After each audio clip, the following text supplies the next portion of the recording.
Okay, so bumili ako ng dalawang Dunklow Panda or Dunklow Pandas. Yan.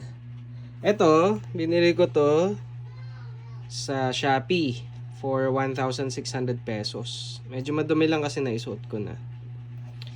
Tapos ito, kadadating lang from Singapore. In-order ko siya sa Nike Store. Yung app nila.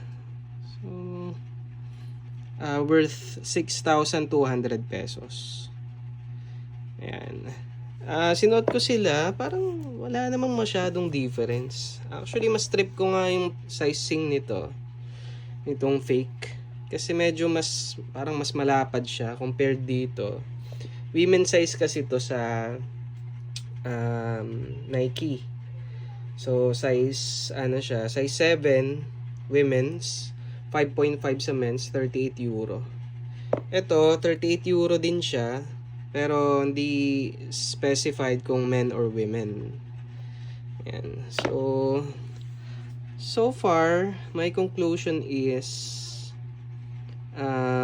walang masyadong difference talaga. You really cannot tell if fake siya or original from Nike.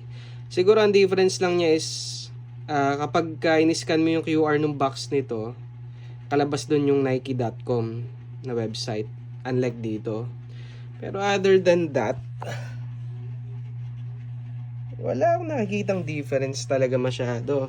Ito lang siguro, itong insole nito, itong fake, natatanggal siya. Pakita ko sa inyo. Ayan, tatanggal.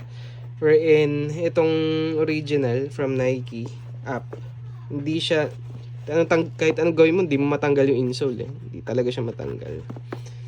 Overall, my conclusion is, parang mas practical umiscore nito. Kasi sa isa nito, meron ka ng halos 3 kulay na iba-iba nito eh. Yun lang, aking masasabi. Let me know kung meron kayong mga concerns. Yan. Ito yung from the App Store. Worth 6,200 yata or 6,250.